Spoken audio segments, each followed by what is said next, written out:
Hi friends, good morning అండి. కార్తీక మహత్యం గురించి అయితే జనకుడు ప్రశ్నించుట తెలుసుకున్నాము. కార్తీక స్నాన విధానం తెలుసుకున్నాము. కార్తీక సోమవార ఫలముచే కుక్క కైలాసముకు వెళ్ళుట తెలుసుకున్నామండి. ఇక అయితే మనం 3వ అధ్యాయంలో అయితే ఉన్నాము. కార్తీక స్నాన మహిమ, బ్రహ్మరాక్షసులకు ముక్తి ఎలా కలుగుట అనేది అయితే తెలుసుకుంటున్నాము. నా ఛానల్ సపోర్ట్ చేస్తున్న ప్రతి ఒక్కరికి ధన్యవాదాలు అయితే తెలియజేస్తున్నాను. ఓం నమ శివాయ. నా ఛానల్ కొత్తగా చూస్తున్న వాళ్ళైతే సబ్స్క్రైబ్ చేసుకోండి ఫ్రెండ్స్. లైక్ అండ్ షేర్ చేయండి, సపోర్ట్ చేయండి. మొదటి రాక్షసుని గురించి అయితే ముందు వీడియోలో చెప్పుకొని ఉన్నాము. ఇక రెండవ రాక్షసుడి గురించి ఇప్పుడు తెలియజేస్తాము. కార్తీక పురాణం చదువుట వలన కానీ వినినంత వలన కానీ ఎనలేని ఫలపుణ్యం అయితే కలుగుతుందండి. ఇక నాకు సాధ్యమైనంత వరకు అయితే తెలియచేయాలి అని అయితే చేస్తున్నాను. ఇందులో తెలిసి తెలియని విధాలైతే ఉంటే క్షమించండి. కానీ నేను కార్తీక పురాణంలో ఉన్నదైతే చెప్తున్నాను. అందరికీ విన్న వాళ్ళకి కూడా ఈ కార్తీక పురాణ పుణ్యఫలం అనేది దక్కాలని ఆ పరమేశ్వరుని కోరుకుంటున్నాను. ఇక రెండవ రాక్షసుడు, ఓ దిత్వోత్తమ, నేను కూడా పూర్వజన్మలో బ్రాహ్మణుడే.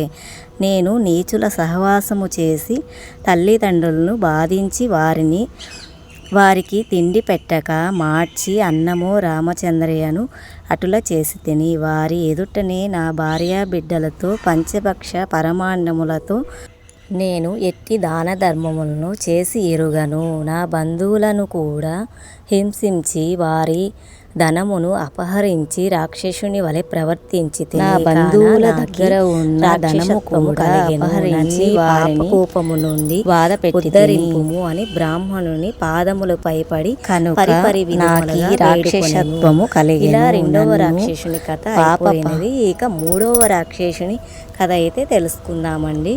మూడవ రాక్షసుడు కూడా తన వృత్తాంతమును ఇటులో తెలియజేసెను. మహాశయ, నేనొక సంపన్న కుటుంబంలో పుట్టిన బ్రాహ్మణుడను. నేను విష్ణు ఆలయంలో అర్చకునిగా నుంటిని. స్నానమైనను చేయక కట్టుబట్టలతో దేవాలయములో తిరుగుచుండెను వాడను. భగవంతునికి ధూపదీప నైవేద్యములైనను అర్పించక భక్తులకు కొని తెచ్చిన బండారములను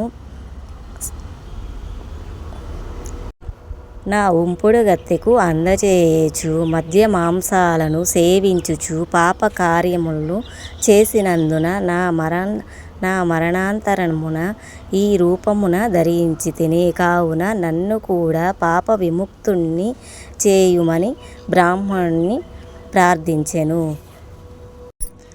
ఓ జనక మహారాజా, తపోనిష్ఠుడయగు ఆ విప్రుడు పిశాచముల దినల ఆలకించి, ఓ బ్రహ్మరాక్షసులారా, భయపడకండి.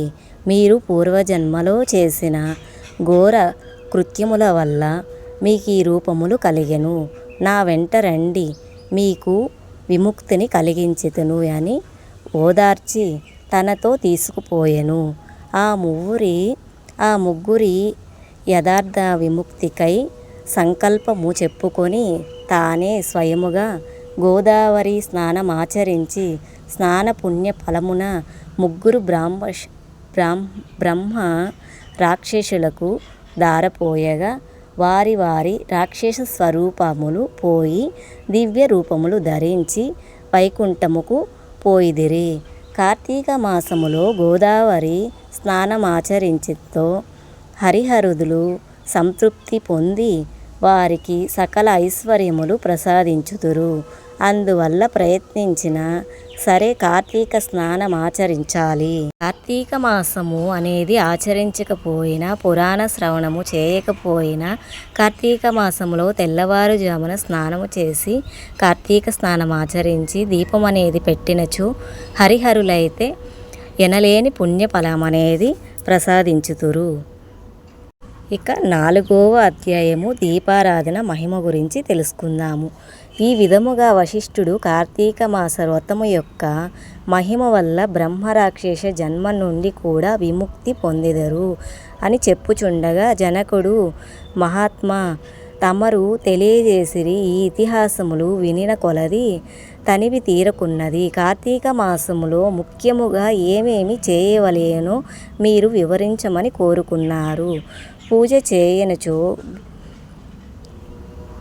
ఏమి జరుగుతుంది? దీపారాధన చేసినచో ఎటువంటి పుణ్యఫలము వస్తుంది చెప్పమని కోరుకున్నారు. శిష్టుల వారు జనక మహారాజుకు చెప్తున్నారు. జనక, కార్తీక మాసమందు సర్వ సత్కర్యములు చేయవచ్చును. దీపారాధనము అందు అతి ముఖ్యమైనది. దీని వలన మిగుల ఫలము పొందవచ్చును. శివకేశవుల ప్రీతార్థము శివాలయములో కానీ విష్ణాలయమందులో కానీ దీపారాధనము చేయవచ్చును. సూర్యాస్తము సమయమందు గనగా సంధ్యా చీకటి పడు సమయమున శివకేశవుల సన్నిధిని గాని ప్రాకారము అందు కానీ దీపముంచిన వారు సర్వ పాపములను పోగొట్టుకొని వైకుంఠ ప్రాప్తినైతే పొందగలరు. కార్తీక మాసములో హరిహరాదుల సన్నిధిలో ఆవు నేతితో కానీ కొబ్బరి నూనెతో కానీ అవిసె నూనెతో కానీ విప్ప నూనెతో కానీ ఏది దొరకనప్పుడు ఆముదముతో కానీ దీపమును వెలిగించి ఉండవలెను. దీపారాధన ఏ నూనెతో చేసినను మిగుల పుణ్యాత్ములుగాను భక్తి పరులుగాను కలుగుదురు. అష్ట ఐశ్వర్యములు కలిగి శివ సన్నిధికి పోవు పుష్పక విమానమైతే కలదు. ఇందుకొక కథ గలదు, వినుము. శత్రుజిత్కమ పూర్వము పంచాల దేశమును పాలించుచున్న రాజుకు సంతతి లేక అనేక యజ్ఞములు చేసి తుడకు విసుగు చెందింది. గోదావరి తీరమున నిష్ఠతో తపమాచరించుచుండగా పిప్పలాదుడను మునిపుంగవుడు వచ్చి, పాంచాల రాజా, నీవెందులకింత తపమాచరించుచున్నావు? నీ కోరిక ఏమి అని ప్రశ్నించగా, ఋషి పుంగవ, నాకు అష్ట ఐశ్వర్యములు రాజ్యము సంపదలు ఉన్నాయి. నా వంశమునకు నిల్పుటకు పుత్ర సంతానము లేక కుంగి కృషించి ఈ తీర్థస్థానమున తపమాచరించుచున్నాను అని చెప్పెను. అంతా మునిపుంగవుడు, ఓయి కార్తీక మాసమున శివ సన్నిధిని శివదేవుణ్ణి ప్రీతి కొరకు దీపారాధనము చేసిన ఎడల నీ కోరిక నెరవేరగలదు అని చెప్పి వెడలిపోయెను. వెంటనే పంచాలరాజు తన దేశమునకు వెళ్ళి పుత్రప్రాప్తికై అతి భక్తితో శివాలయమున కార్తీక మాసమున 9 రోజులు దీపారాధన చేయించి దాన ధర్మాలతో నియమానుసారముగా వ్రతము చేసి ప్రసాదములను ప్రజలకు పంచిపెట్టెను.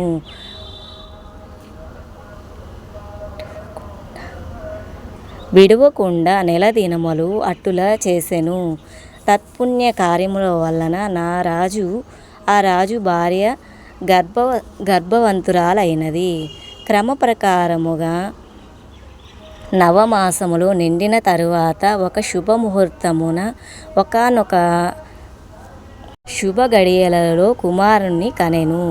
రాజకుటుంబీకులకు మిగుల సంతోషించి తమ దేశము అంతటియు పుత్రోత్సవము చేయించి బ్రాహ్మణులకు దాన ధర్మములు చేసి ఆ భటులకు శత్రుజిత్తు అని నామకరణ ఆ కుమారునికి చేయించురు. అమిత గారాభముతో పెంచుచుండిరి. కార్తీక మాస దీపారాధన వలన పుత్ర సంతానము కలిగినందువలన తన దేశమంతయు ప్రతి సంవత్సరము కార్తీక మాసము వ్రతములు దీపారాధనలు చేయుచుండేవారు. రాజుగారు చేయిస్తూ ఉండేవారు. రాకుమారుడు శత్రుజిత్తు దినదిన ప్రవర్తమానమునకు సకల శాస్త్రములు చదివి పెద్దవాడు అయిచుండెడి. కార్తీక మాసము మొదలయ్యని నేర్చుకొనెను. కానీ యవ్వనము రాగానే దృష్టుల సహవాసము చేతను తల్లిదండ్రుల గారాభము చేతను తన కంటికి ఇంపుగా కలిగిన స్త్రీలను బలత్కరించుచు వేధించిన వారై దండించుచు తన కామవాంఛ తీర్చుకొనుచుండేవాడు. తల్లి తండ్రులు కూడా తమకు లేక కలిగిన కుమారుడని తలచి చూసి చూడనట్లు విడిచిపెడుతూ ఉండేవారు. శత్రుజిత్తు ఆ రాజ్యములో తన కార్యక్రమములను అడ్డు చెప్పువారు ఎవ్వరూ లేరు. కత్తి పట్టుకొని ప్రజలకు భయం కంపించుచు చేయుచుండేవాడు. అట్లు ఒక దినమున ఒక బ్రాహ్మణ పడుచును చూచుట తటస్థించెను. ఆమె ఒక ఉత్తమ బ్రాహ్మణుని భార్య, మిగుల రూపవతి. ఆమె అందచందాలను వర్ణించుట మన్మధుడికైనను సాధ్యము కాదు. అట్టి స్త్రీ కంటపడగానే రాజకుమారుడు మతి మందగించి కొయ్యబొమ్మ వలె నిశ్చయించునాడు. కామ వికారముతో ఆమెను సమీపించి తన కామవాంఛ తెలియజేసెను.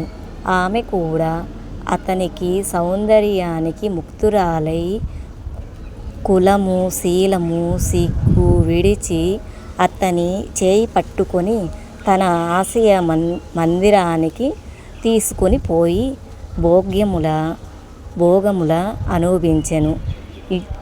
ఇట్లొకరి కొరకు ప్రేమతో వశపరుచుకొనుట చేత వారు ప్రతిదినము అర్ధరాత్రి వేళ ఒక అజ్ఞాత స్థలములో కలుసుకొనుచు తమ కామవాంఛ తీర్చుకొనుచుండిరి.